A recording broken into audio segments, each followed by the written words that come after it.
Sometimes, success is all in the timing. Stranger Things was carriac cinema, but circa July 2016, what else was on offer? Aboard 13th Star Trek and an uninspired third Ghostbusters and a terrible fourth Born, where Matt Damon punched Facebook. Game of Thrones had just ended. The site needed a gist. So by late July you were getting invitations to Stranger Things parties, and everyone was talking about Barb. And it's never the wrong time for 80s nostalgia, and itch pop culture has never stopped trying to scratch the algorithm behind Stranger Things' particular nostalgia. The nostalgiorithm was obvious. A group of Goonies rode Eastern Time bikes with their pal Dark Phoenix, while the local teens pretty in pink it until they Halloweened. It helped that the Duffers locked into the lost possibility of regular person protagonists, a bygone notion in our era of chosen ones. And the performers, many previously unknown, were great. A character like young Dustin, Gaten Matarazzo, got the kind of third banana spotlight that Marvel usually reserves for S.H.I.E.L.D. agents. Local police chief Jim Hopper, David Harbour, was the hero as human wreckage, drunk and dissolute and wounded, the kind of lawman-with-a-cruddy-house who popped up a lot before traumatized First Blood morphed into steroidal First Blood Part 2. And Millie Bobby Brown was a genuine discovery. 11 as a character could have felt like a stunt. She's every horror movie kid, and she barely knows how to speak, and she's the first alien girl disrupting the land of boys. But Brown's sad eyes suggested reservoirs of real pain, and those same eyes could narrow into murder slits of righteous rage. I compared her to Dark Phoenix a second ago, because Stranger Things literally did that, but the ravenous 80s superhero 11 actually reminds me of his Alan Moore's Kid Marvelman, another orphan ravaged by mad science, a god of pure childish id. 11 was nicer, obviously, and comparing Stranger Things to its more obvious inspirations made the show feel sanitized. It wasn't as sociopathic as Vintage King, not as funny as old-school Carpenter, not as inventive as Spielberg. Midway through Stranger Things 2, returning character Lucas, Caleb McLaughlin, actually explains the plot of the first season to a new character. The newer character misunderstands Lucas's confession and thinks he's spinning a fictional story. "I just wish it had a little more originality, that's all," the character says, sounding like every critic cranky enough to high-horse the show's images. But a lack of originality was never this show's problem. When you go to see an 80s cover band, you're not listening for new material. You could appreciate how writer-directors Matt and Ross Duffer took the extra fan-fictional step of throwing all their action figures together into one lost Amblantopia, making Hawkins, Indiana, their own hyper-specific version of Once Upon a Time's Storybrooke. So many other white dude directors who grew up in the Reagan era are approaching middle age, having made careers from rebooting our most beloved franchises with much simpler strategies. Star Wars but with a Death Star again, Transformers but with King Arthur. There are worse ideas than girl-talking 80s genre classics into a synth-heavy stew. And there was the possibility that the Duffers would get more ambitious in their remixing. Could they empty all the toys into the sandbox? In Stranger Things 2, there's a moment where a little girl is playfully pairing off two toys, He-Man and Barbie, or some off-brand variations. Surely that is some sort of truly wild nostalgia-baked fantasia in the brewing, swordsy high fantasy mixed with accessorized consumerist fantasy, too. Happily retired, avatars of gendered playtime mixing together into one wondrous whole. Entertainment WEEKLY 34 cents an issue. Smart. Funny. First. Entertainment Weekly. Subscribe now. But that's a throwaway bit. Last season, Stranger Things ripped off the greats. This season, it's ripping off Stranger Things. Stranger Things 2 begins roughly a year after last year's finale. Mike, Finn Wolford, Mrs. 11. Dustin and Lucas share a crush on a skateboarding gamer named Max. Sadie Sink.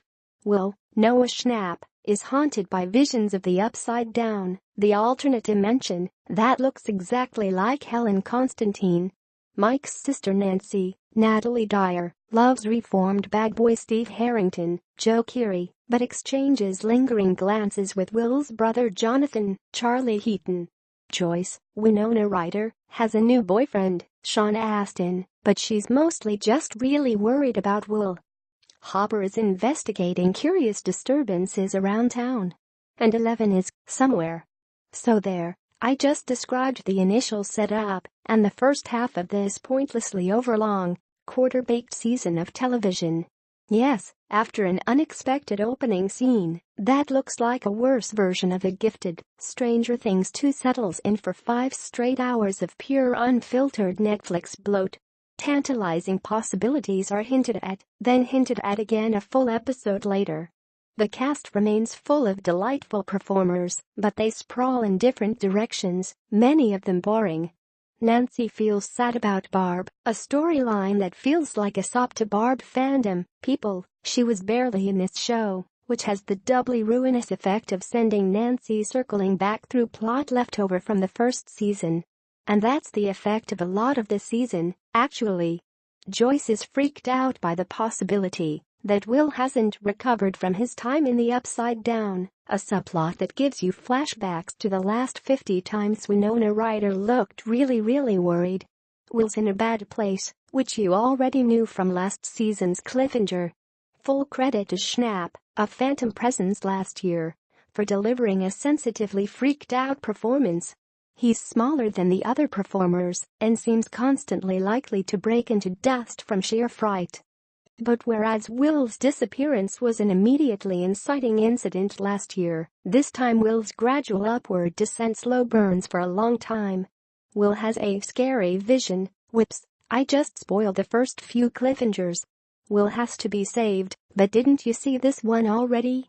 Stranger Things 1 was slow too, but there was a feeling of discovery on all fronts. 11 was getting to know the boys, and the strangeness in the government facility was gradually coming into focus.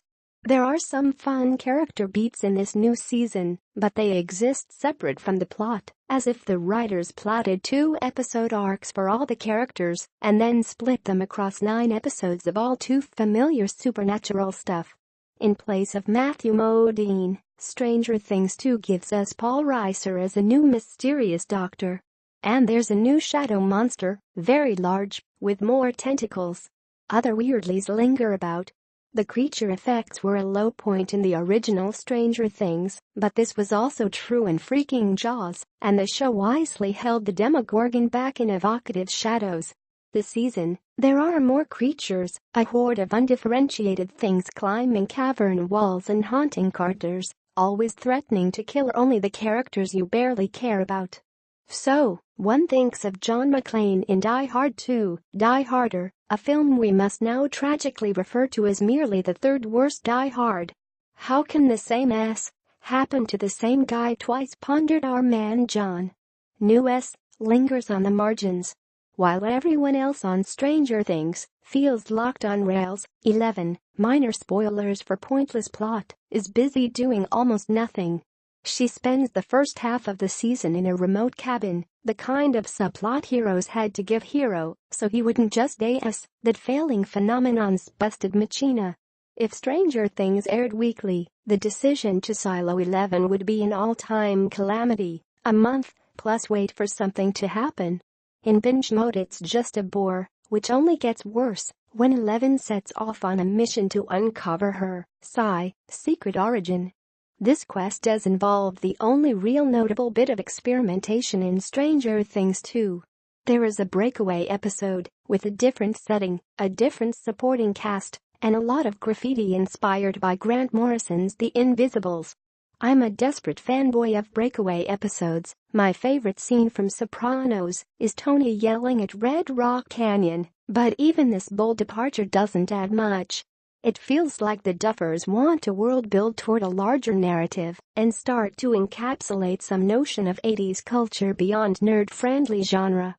11 gets Eyeshadow, and Bon Jovi's Runaway plays on the soundtrack, and so does the Runaways' Dead End Justice. There's a character with a mohawk, and a character who brags about stealing from war criminal billionaires. This rebel energy feels beyond the show's spirit. Like, if you were wondering what the punk aesthetic would look like when refracted through a sanitized version of everything that was mainstream when punk was punk, the answer is Chapter 7 of Stranger Things 2. There's a whiff of Disney-level conservatism bubbling throughout Stranger Things. The faceless government types are maybe not as bad as you thought, the monsters shorn of any personality that could make their motivation even vaguely recognizable. Because Joe Keery is a charming actor, Steve Harrington has morphed completely from James Spader in Pretty in Pink into Eric Stoltz in Some Kind of Wonderful, which means that the whole cast is now as nice as a like button. The only vaguely nefarious new character is a George Michael lookalike who spends 95% of the season driving angry. In a single scene, we learn that he's the product of an abusive household, a moment of cold water brutality with little follow-up that makes the season's various genre explorations feel even more divorced from any emotional reality. And keep in mind, this season is set in 1984, the same year that Gremlins was satirizing every genre trope that Stranger Things treats as high gospel. So there is no excuse for wheel spinning through tired story beats. But maybe you think that's the point, that the oddly gutless storytelling reflects how safely the show has hermetically sealed itself off from the stresses of today. In lieu of a second season, Netflix has thrown a 9-hour Stranger Things party. Watch along on social media, click here if you recognize the reference. But no one wants to stay at a party that long, and it's worth pointing out that no classic 80s movie mentioned in this review ran over 2 hours. No one will complain if Stranger Things 3 rips off the concept of brevity. See